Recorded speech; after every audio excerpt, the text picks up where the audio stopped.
Está aparecendo que está compartilhando minha tela?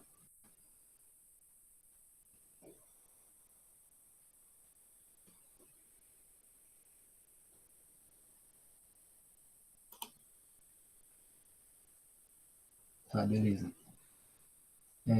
Então, gente, agora que eu vou começar a apresentar, eu vou perder o acesso ao chat. Então, se alguém mandar alguma coisa no chat, daí outra pessoa quiser abrir o microfone e ler, ou a própria pessoa mesmo pode abrir o microfone. Se for surgindo dúvidas também, vocês podem abrir o microfone, me interromper sem problemas. Se surgir algum problema também com a minha internet, que às vezes dá uma oscilada e a voz dá uma travada, daí vocês me avisam, daí eu volto a explicação de novo, beleza? Vou começar a apresentação agora.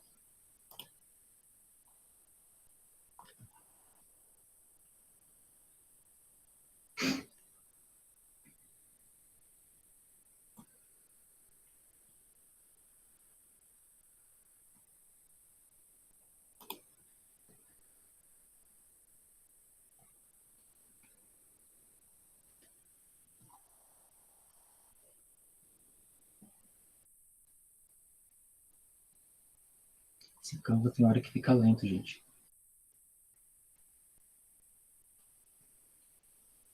Vai, peraí.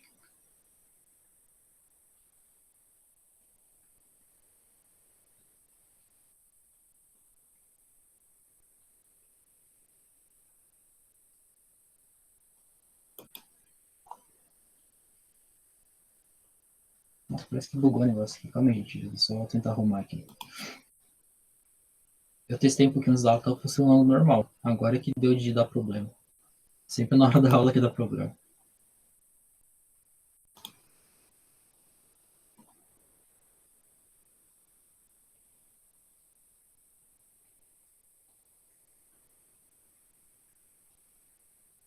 Aí, agora foi. Então, gente, vamos só relembrar do que a gente viu nas aulas anteriores de Geografia Geral. A gente falou tudo sobre a cartografia, o que ela é, a importância da cartografia, e a gente seguiu aquela linha do tempo, sabe? Representando a história da cartografia. Então, a gente viu que a civilização chinesa e a civilização grega foram muito importantes para a cartografia, e a última coisa que a gente viu foi as grandes navegações, que naquela época, como eu falei, o mundo estava sendo descoberto, principalmente a América. Então, os mapas que antes representavam só a Europa e parte da Ásia, começaram já a apresentar mais o mundo como um todo mesmo, né? Principalmente a América. Então, aqui a gente tem o primeiro mapa mundi que surgiu, que foi de Juan de la Cosa. Ele viajava nessas caravelas das grandes navegações, então ele ia da Europa para a América e ele ia desenhando esses mapas. Então, surgiu o primeiro mapa mundi. Aqui, esse ladinho direito aqui do mapa representa a Europa e essa parte verdinha representa o Novo Mundo, né, que eles chamavam de Novo Mundo, a, que é as Américas. Então, a partir daí começaram os cartógrafos, os navegadores começaram a elaborar o mapa mundi, né, do mundo como um todo mesmo. Só que tinha um problema.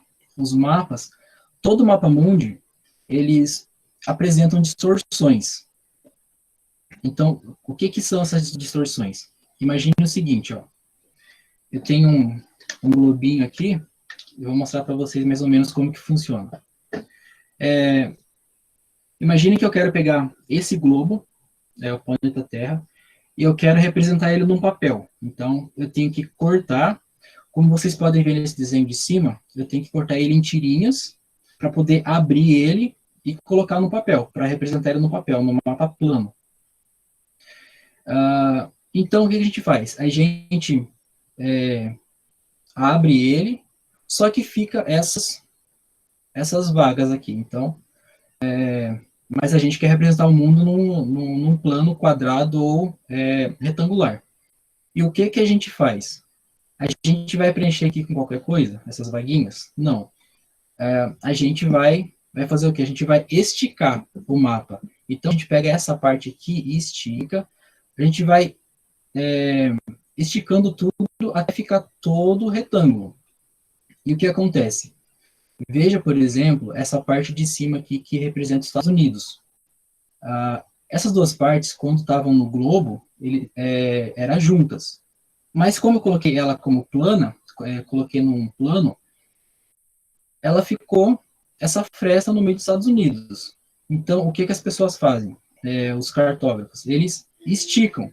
Eles esticando essa parte, vocês concordam que vai aumentar essa área dos Estados Unidos. Antes era uma área, e desse jeito ficou bem maior, porque essa parte aqui ela foi esticada. O mesmo acontece com essa parte de baixo aqui da Antártica, por exemplo. Então, vejam esse mapa aqui de baixo. Foi feito exatamente isso. Ele foi aberto e esticado. E o que aconteceu? Olha a Groenlândia aqui. A Groenlândia, ela se eu não me engano, 4 vezes menor do que a América do Sul. Então, olha o exagero que ela ficou aqui. Ó. Ela ficou quase o dobro da América do Sul. Exatamente por causa disso. Porque nessas partes com latitudes maiores, a gente vai falar de latitudes mais para frente, em outras aulas, apresentam distorções. O mesmo acontece aqui com a parte da Antártica. A Antártica, peraí.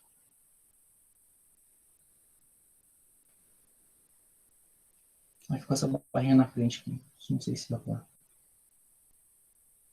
Enfim. A Antártica assumiu. Ela ficou exageradamente grande, enorme. E a gente sabe que ela não é assim. Por exemplo, vocês veem nesse globinho meu aqui, não sei se dá para ver se a câmera está muito boa, mas a Antártica é bem pequena, né, nesse globo, que ela é menor que a América do Sul. E aqui vocês veem que ela está gigante. Então, todo mapa que vai representar o mapa mundi vai ter distorções, ou de um jeito ou de outro. Então, logo depois do Juan da Costa, o Gerard Mercator, ele elaborou um outro mapa mundi. Então, ele utilizou todo o conhecimento que foi acumulado até aquela época, todo o conhecimento cartográfico, das navegações, e ele aperfeiçoou o mapa mundi. Então, veja, lembra o mapa que eu mostrei anteriormente, que era do Juan de la Cosa? Ele era, não era muito exatamente o que a gente vê hoje. Já esse de Mercator, ele já é mais parecido, ele já tem mais detalhes. Então, ele foi aperfeiçoando o mapa conforme os conhecimentos que ficaram acumulados até aquela época. Então, esse mapa de Mercator, aqui, ó, o ângulo e o formato dos continentes são conservados. Só que as áreas são deformadas, foi o que eu falei aquela hora. Então, o formato aqui dos continentes, ó, vamos supor que a América do Sul pareça uma coxa de frango assado, por exemplo. Só para dar um exemplo bem simples mesmo. Então, ele manteve esse formato, porque é o formato realmente da América do Sul. A África também, ela manteve o formato original dela. Então, essa projeção de Mercator, ela realmente mantém o formato dos continentes, mas vai deformar as áreas, como eu falei. Aqui a área da América do Sul e da Groenlândia aumentou muito. Então, depois de Mercator, veio o Arno Peters. O Arno Peters, ele, olha para você ver como o mapa já está mais diferente do Mercator. Então, o que acontece nesse mapa dele? Ele conserva as proporções entre as áreas, só que os ângulos e as formas do continente eles são alterados. Então, ó, lembra que eu falei que a Groenlândia era cerca de 4 vezes menor do que a América do Sul? Realmente, aqui está bem pequena. A Antártica também está bem menor. Então, ele preservou as áreas dos continentes dos países. As áreas tá ok, tá realmente do jeito que é. Só que ele consertou uma coisa e distorceu outra. O que ele distorceu? Ele distorceu o ângulo e a forma dos continentes. Olha para vocês verem como a América do Sul está mais esticada, sabe, verticalmente. A América do Sul e a África. Então, gente, a cartografia é isso. A gente quer representar o mapa mundi, não tem como fazer uma representação perfeita sem apresentar distorções. Vou fazer uma analogia agora bem prática para vocês conseguirem entender. Sabe aqueles lençol de elástico que você está arrumando a cama, daí você puxa de um lado para arrumar de um lado, ele solta do outro. Você vai do outro lado, tenta arrumar daquele lado, só que solta do outro. É exatamente assim com a cartografia. Se você no mapa mundi tenta consertar alguma distorção, você vai causar outra distorção. Então, não existe mapa mundi perfeitamente como ele entendeu? Então, logo depois de Peter, veio o Arthur Robinson. Esse tipo de projeção, ele altera a forma e as áreas dos continentes. Então, ele alterou a forma como a projeção de Peters e também alterou as áreas. Só que ele não alterou tanto as formas e nem tanto as áreas, ficou meio a meio. Ficou um pouquinho distorcido as formas e um pouquinho distorcido as áreas. E ele também ele quis criar um mapa que representasse mais o formato de globo da Terra mesmo. Então, por isso que o Robinson ele tem esse formato de mapa, sabe? Como se fosse um globo mesmo. Vai haver distorções, como eu falei, só que vão ser distorções não muito acentuadas. Então, agora a gente vai falar um pouquinho sobre os tipos de projeções. Então, a gente tem três principais formas de projeções cartográficas, que são a projeção cilíndrica, a projeção cônica e a... Gente, eu errei na escrita, desculpa. Aqui é a projeção plana ou azimutal. Depois eu corrijo esse slide para mandar para vocês certinho.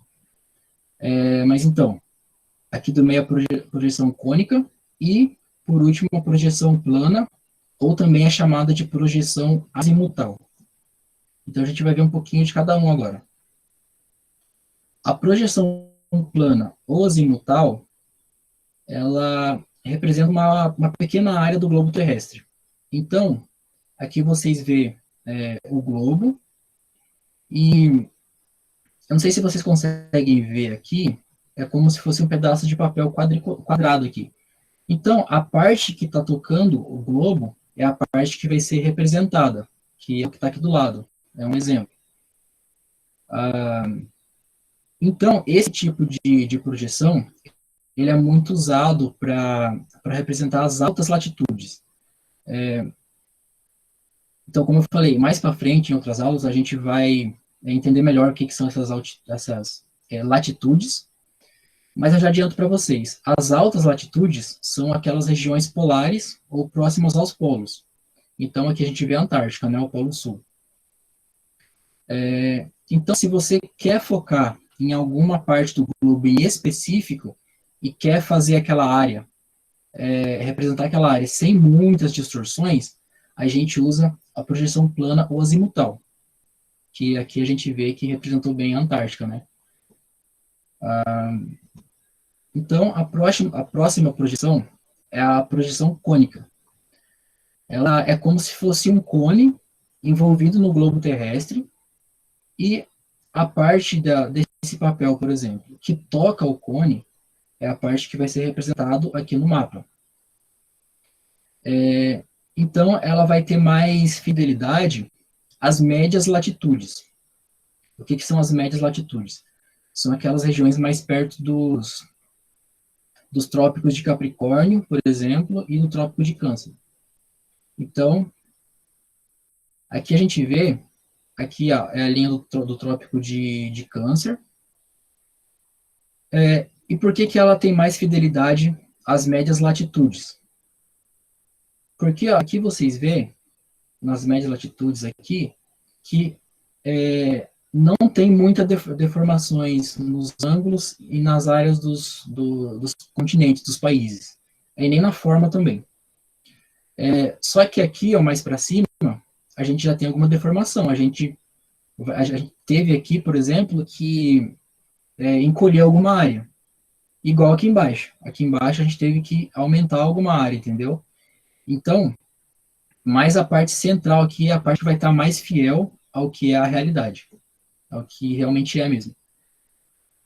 Então, depois tem a projeção cilíndrica. A projeção cilíndrica é a que a gente mais utiliza hoje, que é essa aqui do lado que a gente vê. Então, ela é a base utilizada para fazer ela é um cilindro, e ela tem mais fidelidade às baixas latitudes. Então, as baixas latitudes são as regiões próximas aqui ao Equador. Então, lembra aquele desenho que eu mostrei bem no comecinho lá, que tinha... A gente abriu o globo terrestre e cortou em tirinhas a parte de cima para a gente poder colocar num plano. A gente teve que esticar, por exemplo, a parte de cima e a parte de baixo. Mas a parte do meio, a gente não teve que mexer em praticamente nada. Então, por isso que a projeção cilíndrica, ela conserva mais a forma, a área e o ângulo dos continentes, que é essa parte aqui central do mapa mundi. Tudo bem até aqui, gente? Se tiver alguma dúvida, tá? Pode interromper, sem problema. Então, com todas esses tipos de projeções, foram surgindo as técnicas de projeção. Para que elas servem? Elas servem para realçar alguma coisa em um mapa, para evitar certas distorções. E a primeira que a gente vai ver agora é a projeção conforme. Então, o que ela é? Ela é fiel ao formato dos continentes. Aqui os continentes estão no formato certinho, não está muito esticado nem nada. Só que deforma as áreas. Então, de novo, olha a imensidão da Antártica, né? A Antártica parece que ocupa quase a metade do globo. Então, a área da Antártica, ela está bem distorcida, ela está muito maior do que ela é. Só que o formato da Antártica está ok. Então, esse mapa, essa projeção conforme, o que ela quis realçar aqui? O formato. Então, ela nem se importou com a área, sabe? Então, aqui a Groenlândia também está bem grande, mas está no formato que ela realmente é. Então, essa projeção conforme. Depois dela, a gente tem a projeção equivalente, que é o caso da projeção de Peters que a gente viu anteriormente. Essa projeção equivalente, ela já deforma o formato dos continentes. Então, a gente vê aqui que o formato deles não está muito como realmente é. Aqui a gente vê que a Ásia, ela está até pequena, porque a gente sabe que a Ásia é o maior continente do mundo, né? Então, a Ásia aqui ela tá bem pequena, mas elas são fiéis aos tamanhos. Então, por exemplo, olha a região dessa baixa latitude aqui, por exemplo, a região central. Compare, por exemplo, o tamanho do Brasil com outros tamanhos de outros países aqui ao redor do Brasil. É realmente a proporção que é. O Brasil é maior que a Argentina, maior que o Uruguai. Então, a gente olha que a gente consegue comparar o tamanho de um país com o outro. Então, nesse tipo de projeção, há conservação das áreas, só que distorce um pouco os ângulos dos continentes.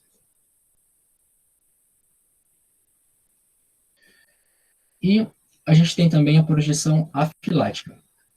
A projeção afilática é a mistura da projeção conforme e equivalente. Então, a gente viu já essa projeção de Robinson. Ela tem uma leve deformação de áreas e formas, mas tenta reduzir essas deformações. Então, ela é uma mistura das outras duas anteriores. Ela vai deformar um pouquinho o tamanho dos continentes, vai deformar um pouquinho o formato deles, mas ela vai ficar assim, tipo, meio a meio, sabe? Ela vai deformar um pouquinho de um, um pouquinho de outro, mas ela vai estar próxima à realidade do que realmente é. Então, essa projeção de Robinson aqui, eu acho ela muito legal, porque ela representa o globo terrestre mesmo, né? Não é aquela projeção lá que a gente tá acostumado a ver. Então, esse tipo de projeção também é bastante usada. E a gente tem a projeção equidistante. Elas não vão apresentar deformidades lineares, ou seja, a distância, elas estarão condizentes com a realidade. A gente pega aqui, por exemplo, a Antártica. Se a gente vê aqui no mapa, a gente vê que a África e a Austrália, elas estão quase a mesma distância da Antártica. Olha, vocês comparam aqui a distância da Antártica até a África e a distância da Antártica até a Austrália. Olhando assim, é quase igual mesmo, é praticamente igual, a mesma distância. E é o que é realmente, entendeu? Então, esse tipo de projeção equidistante, ela tenta manter a distância entre um país ou um continente e outro. Por isso que ela é equidistante, ó, equi de igual, distante de distante. Então, é a distância equivalente. Gente, tudo bem até aqui? Falei muito rápido. Se vocês tiverem alguma dúvida, pode abrir o microfone e falar.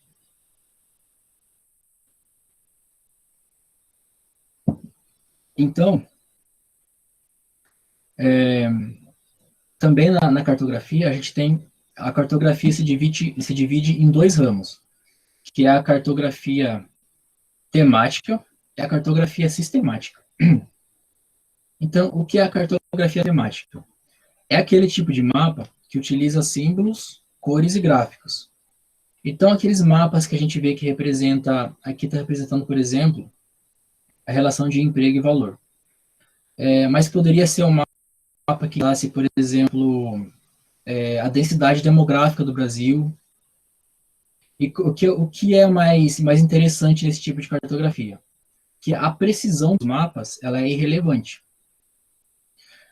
Então, olhando aqui, ó, vai fazer alguma diferença se, por exemplo, o Amapá, se ele for maior que o Rio Grande do Sul? Não vai fazer diferença, porque não é isso que a gente está vendo nesse mapa. A gente está vendo a relação de emprego e valores. Então, aqui, a precisão dos mapas, ela não vai fazer muita diferença. Já na cartografia sistemática, ela tenta representar de forma razoável as principais características de um lugar. Aqui a gente tem, aqui embaixo, tem um mapa de curva de nível, que é um mapa topográfico. Então, esse tipo de mapa ele tem que ser mais preciso, ele tem que ter as distâncias, as altitudes mais precisas, porque é o que esse mapa realmente ele vai querer representar para a gente. Então, esse é o tipo da cartografia sistemática. Tem que ser não totalmente precisa, né, porque é meio difícil fazer um mapa exatamente preciso, mas ele tenta se aproximar da distância, altitude do que realmente é. Eu sei que no começo parece difícil, mas a gente vai fazer alguns exercícios agora. Olha aqui agora, o mapa histórico. O mapa que representa a colonização do Brasil. Baseado no que eu falei anteriormente sobre cartografia temática e sistemática. Esse é o mapa temático ou o mapa sistemático? Pode abrir o microfone para falar se quiser. É porque eu não estou vendo o chat, né? Então, se quiserem abrir o microfone. Temática, né? Exato. Isso. Exatamente. É temático. Porque aqui não vai fazer diferença o tamanho do mapa do Brasil. Que quer representar a colonização do Brasil. A gente vê aqui as caravelas, a gente vê aqui os índios, as florestas. Então, não precisa ser uma coisa muito precisa. Então, é um mapa temático. Agora, aqui a gente tem um mapa dos shopping centers no Brasil. É um mapa temático ou sistemático?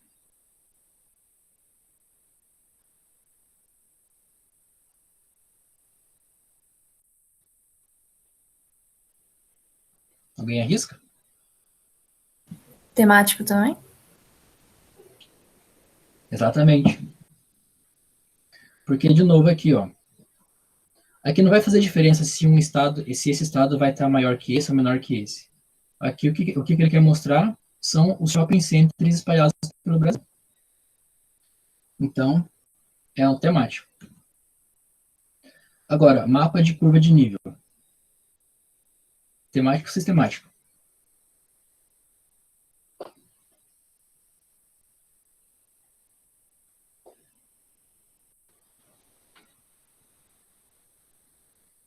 Alguém?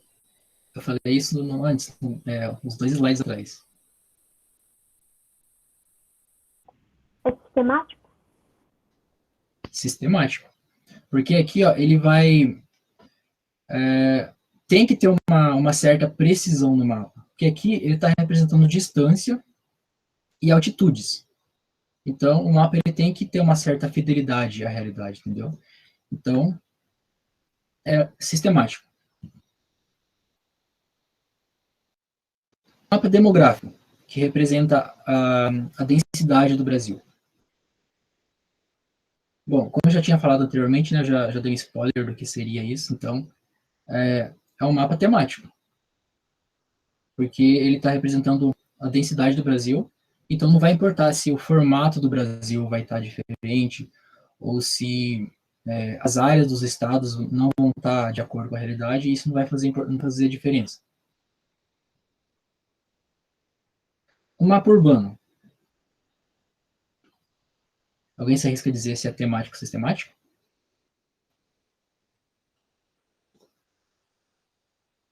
Sistemático. Exatamente. Ele é sistemático porque esse tipo de mapa ele também tem que ter uma certa precisão. Aqui está representando as ruas de uma cidade. Então, por exemplo, se eu estou em uma certa região aqui, eu quero ir para um outro lugar, um outro bairro. Então, eu quero calcular, por exemplo, qual caminho que vai ser o mais curto para eu chegar até esse bairro. Então, olhando esse mapa, eu vou saber. Eu devo ir por essa rua, até chegar a esse ponto. Então, esse caminho vai ser mais curto para mim. E vocês verem também, eu não sei se todos conhecem aquele Google Earth, ele dá para a gente colocar um ponto em um mapa e um ponto em outro ponto em outro lugar do mapa. E ele faz uma linha e mede a distância de um ponto a outro, linha reta, sabe? Então, esse tipo de cartografia é a sistemática, porque ela tem que ser precisa. Não totalmente, mas tem que se aproximar ao máximo da realidade.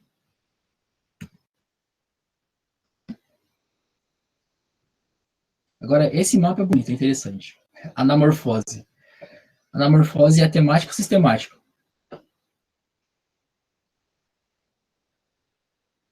Nossa, óbvio, temático, né? Exatamente. Ele é temático. É interessante vocês guardarem esse nome, porque às vezes pode cair no Enem. Eu até não exercitei para vocês, para mandar no Classroom. Tem vários exercícios do Enem ou de outras áreas que caiu bastante de tudo isso que eu estou falando hoje na aula. Então, o que é a anamorfose? Primeiro, vamos ver aqui o que esse mapa quer dizer. É o mapa do Brasil, está bem estranho, mas é o mapa do Brasil.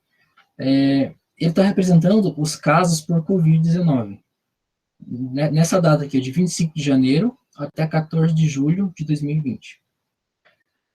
De todos os estados do Brasil, o que apresentou o maior número de contaminação foi o estado de São Paulo.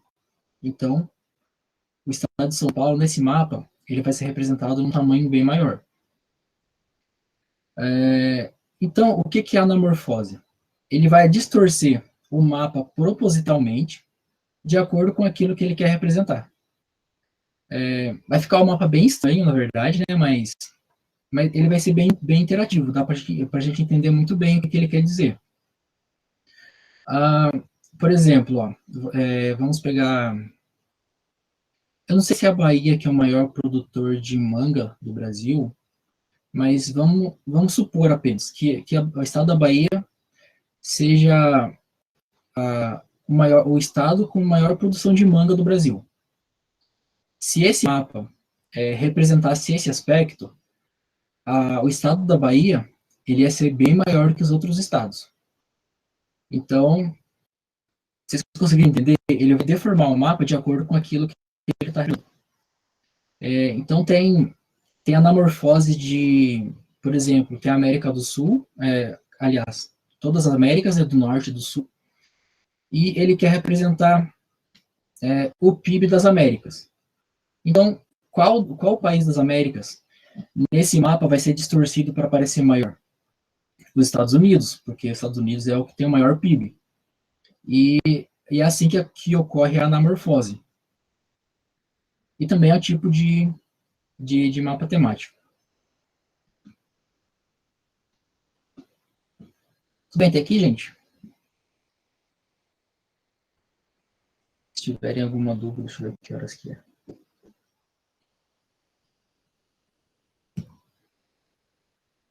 Bom, o conteúdo da aula em si, hoje era esse. Eu não quis me estender muito, né, porque eu achava que ia durar bastante a aula, mas está sendo bem, bem rápido. Então, a gente vai agora para a parte da aula sobre fatos e curiosidades geográficas. Eu vi que tem alunos novos aí, então, para quem não conhece, a gente sempre no final das aulas de geografia, especialmente da geografia do Brasil, um pouquinho antes de acabar a aula, a gente traz algumas curiosidades ou fatos geográficos, para a gente terminar a aula de uma maneira mais leve, né? Então, a curiosidade, os fatos de hoje, é a importância dos vulcões.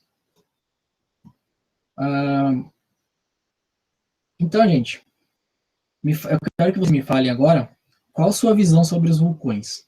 O que vocês, quando olham essas imagens, assim, o que vocês pensam, o que vem à cabeça de vocês?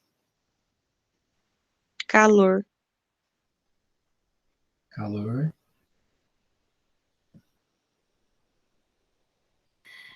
Magma, perigo, um monte de coisa. A gente pensa em tragédia, né? Só em coisa ruim, na parte negativa, né? Realmente, o vulcão ele pode ter temperaturas superiores a 1.000 graus Celsius. Inclusive, vocês já viram aqueles vídeos que, quando tem uma erupção vulcânica, começa a descer uma nuvem do vulcão indo em direção às matas, cidades, que aqui nesse mapa, nessa figura do lado, dá para ver um pouquinho aqui, ó. Então, tipo, toda essa nuvem é uma nuvem de poeira, de gás, pedras, ela começa a descer muito rápido por aqui, pelas montanhas, e pode atingir povoados até. Isso é chamado de fluxo piroclástico. Ele é perigoso? É extremamente perigoso, porque dentro dessa nuvem, a temperatura pode chegar a quase 1.000 graus Celsius. Então, imagine essa nuvem descendo a montanha, que ela desce muito rápido, e chegando a cidades, a povoado, então o pessoal tem que ser evacuado o mais rápido possível. Então é isso. A gente tem uma visão dos vulcões como se fosse algo muito perigoso, e realmente é. Mas ele tem algumas coisas positivas também. Por que eles são importantes? Eles fertilizam o solo. Principalmente em áreas ao redor de vulcões, o solo ele é muito rico em minerais, é muito fértil.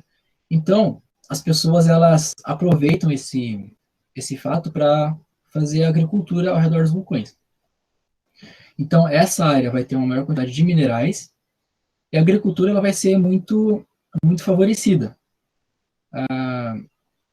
Também acho que é o Monte Vesúvio, se eu não me engano, que lá na Itália, que ao redor dele tem a plantação de uvas, por exemplo.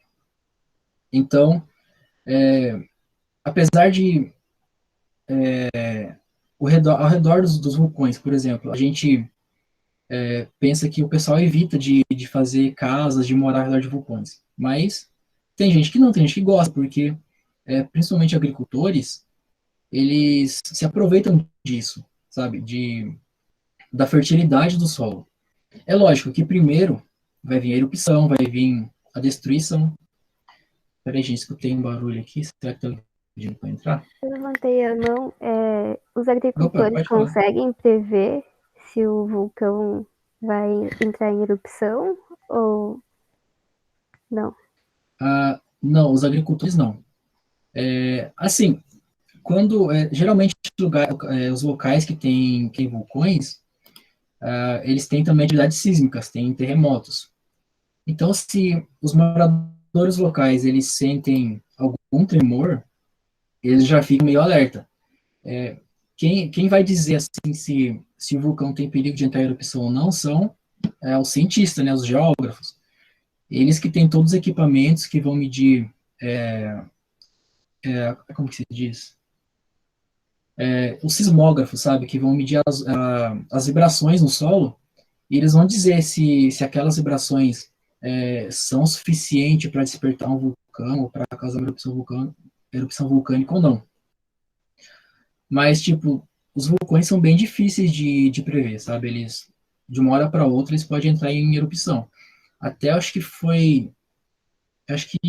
o ano passado, se não me engano, em alguma região lá do Pacífico, se não me engano, perto da Indonésia, tinham de turistas visitando uma ilha que tinha um vulcão, e do nada, assim, o vulcão entrou em erupção e morreu bastante gente que estava próximo. Tinha até um casal de brasileiros que eles não estavam na ilha, mas estavam passando perto da ilha de barco. E eles filmaram tudo, sabe? Desde a hora que o vulcão entrou em erupção, até na hora que eles viram que toda aquela nuvem de fumaça estava vindo perto deles, e eles fugiram, conseguiram escapar. Mas quem estava na ilha, teve bastante gente que não conseguiu escapar e acabou morrendo. Mas é isso, os vulcões são bem difíceis de ver. Eu não sei se vocês já ouviram falar daquele vulcão de Yellowstone, lá nos Estados Unidos. É um vulcão que está adormecido, mas ele apresenta erupções a cada 6.000. Eu não vou saber dizer precisamente de quanto em quanto tempo, mas eu só sei que ele está bem atrasado. Então, cientistas falam que ele pode entrar em erupção a qualquer momento, porque ele está dentro do período que é para ele já ter uma erupção. E alguns cientistas falam que,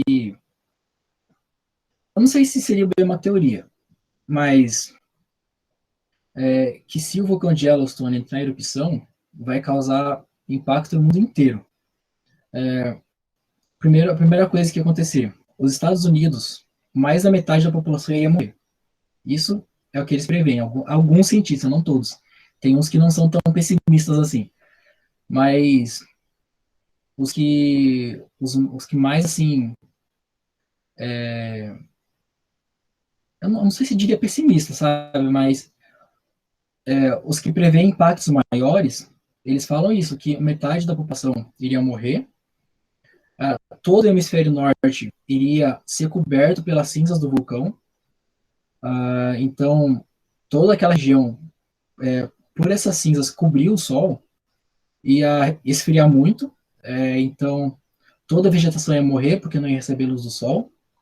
Já o hemisfério sul do planeta ia acontecer o contrário, ia acontecer secas em muitos lugares, queimadas, a temperatura ia subir, porque isso ia desregular todo o clima, né? Então, mas isso são apenas hipóteses, né? No YouTube tem bastante documentários bem interessantes sobre o vulcão de Yellowstone, que quem tem interesse aí é bem legal de assistir, porque eles explicam bem assim, com imagens, assim, o que poderia acontecer com o mundo inteiro, né? Tipo, não é para se assustar, assim, para entrar em pânico, porque muita gente, às vezes, não gosta de assistir isso, porque acha que os cientistas querem causar pânico na população e tal, mas vamos ir dos cientistas que tem uma visão mais positiva do vulcão, né? Então, se vocês quiserem algum dia em alguma aula de geografia, no finalzinho eu posso trazer alguma notícia do vulcão de Yellowstone, algumas sugestões de vídeos também. Acho que seria bem legal também. Alguém levou a mão? Fui eu. Nossa, eu não sei nem se essa pergunta é idiota ou se não é, mas, tipo, qual que é a diferença desse vulcão para os outros? Por que que, tipo, vai afetar tanto, assim, o planeta? Então, o vulcão de Yellowstone, ele é um vulcão, ele é muito grande, sabe? A gente vê, por exemplo, vulcões no Japão, ele é uma montanha e bem no topo, quando entra a erupção, o que acontece? É no topo que vai ser a lava, né? A lava do vulcão, que vai ter aquelas explosões. Já o Yellowstone, ele é um vulcão que, se eu não me engano, eu tenho que ver se eu estou direito, mas ele abrange uns 4, 5 estados inteiros, sabe? Então, se ele entrar em erupção, vários estados vão para o ar. É exatamente pelo tamanho dele. É pela energia que ele tem acumulado também. Porque os cientistas, eles têm aparelhos para medir o quanto de energia os vulcões têm acumulados. Então, se vê que tal vulcão tem muita energia acumulada, o que eles prevêem? Eles falam assim, quando esse vulcão despertar, quando explodir, essa energia toda vai ser liberada de uma vez só. Então, vai ser uma coisa catastrófica. E eles dizem que o vulcão de Yellowstone, ele tem muita energia acumulada. E o que nos últimos anos, o que os cientistas têm percebido? Toda essa região que fica em cima do vulcão Yellowstone, esses estados, eles, por ano, eles estão levantando, acho que de 3 a 5 centímetros, mais ou menos. Então, imagine a pressão que está lá embaixo para erguer, para levantar esse tanto de terra de 3 a 5 centímetros por ano. Então, por isso que muitos têm essa visão mais catastrófica.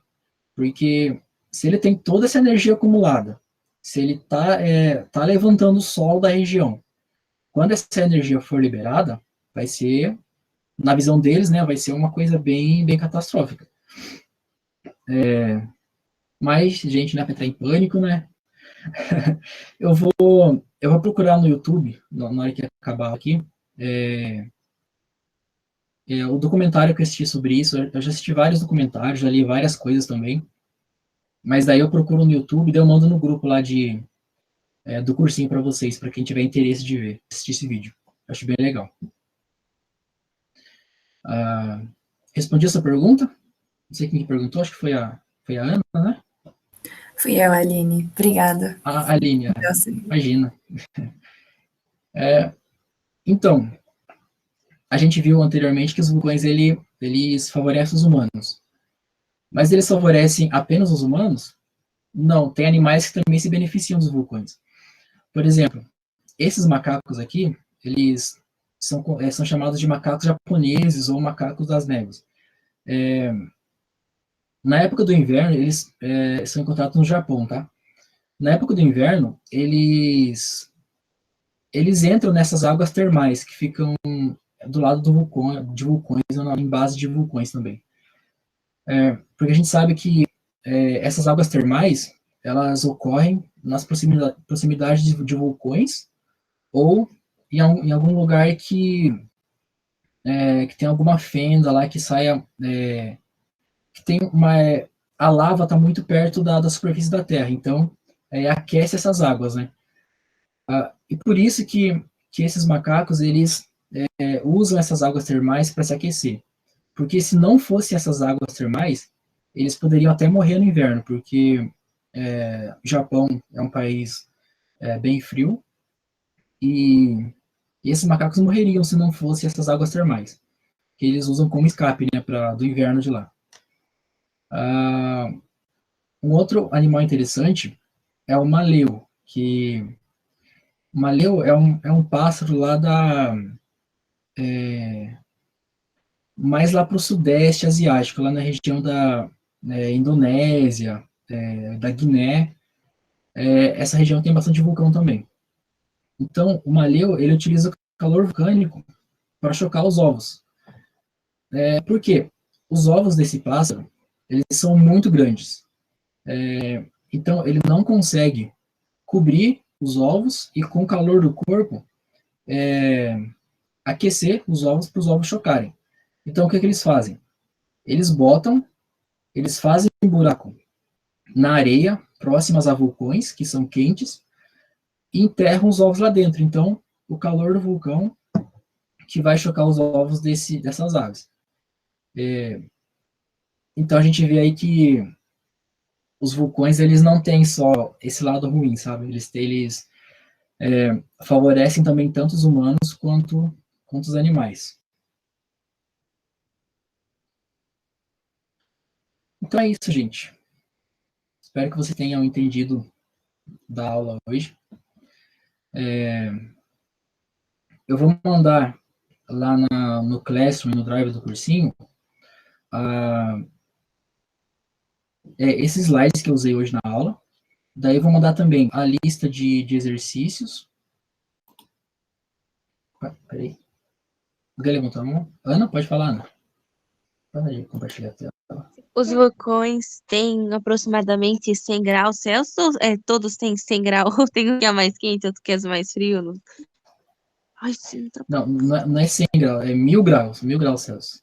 Tem uns que passam de 1000 graus Celsius, né? Sim, é que eu me Então, atrapalhei pra falar que minha irmã tá enchendo o saco aqui no meu quarto. não, imagina. Então, a lava, geralmente, eu acredito que tem uma temperatura mais assim, mais estável, sabe, de todos os lugares, porque a lava, ela vai ter o quê? Ela vai ter rochas derretidas. Eu acredito que não muda muito de um lugar para outro, sabe? Mas eu não sei te dizer exatamente se tem um lugar que é mais quente ou não. Mas o que eu sei é que a temperatura da lava mesmo, ela chega a ultrapassar 10 mil não, opa, 1000 graus Celsius, 1000 graus Celsius. 10 mil seria demais já. E tem aquelas águas que ferve, né? Uhum. E é a mesma coisa que tem no vulcão ou nada a ver? Sim, tipo, o solo perto dos vulcões, eles são mais quentes. Então, a gente sabe que debaixo da Terra tem o magma, né? A gente chama de magma quando está embaixo da Terra. Só depois que sai do vulcão que é chamado de lava. Mas embaixo da Terra tem o magma. O que acontece perto dos vulcões é que o magma ele está mais próximo da superfície. Então, se tiver algum lago ou algum corpo d'água, ele vai aquecer, ele vai até ferver a água, né? Tem lugares que as pessoas não podem nem entrar porque a água é fervendo. Agora tem outros que já é água mais não tão quentes, né? Que o pessoal usa até para tomar banho, né? Que a gente vê em vários países, como a Islândia, por exemplo. A Islândia tem muitas fontes termais. Então é isso, tipo, vamos supor, aqui no Brasil, o magma que está por baixo aqui do Brasil, ele está mais profundo, ele não está tão próximo à superfície. Já nesses países, principalmente os países que têm vulcões, o magma ele já é mais próximo da superfície, então ele aquece tudo que tem por cima dele, inclusive a água.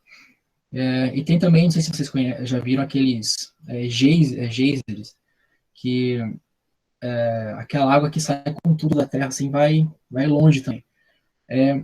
Aquilo lá é a mesma coisa também. Aquela água subterrânea, ela é aquecida pelo calor do magma, e é como se fosse uma panela de pressão. Ela aquece, ela acumula muita energia e de repente ela sai com tudo para cima. Então, geysers e essas fontes termais são tudo aquecidas pelo magma. Deu para entender? Deu pra entender, sim. Muito bem ainda. Perfeito. Alguém tem mais alguma dúvida, gente?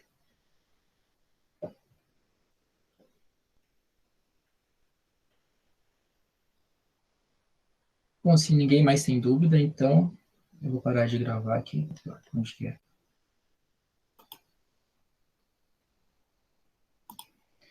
Gente, eu vou mandar uma lista de exercícios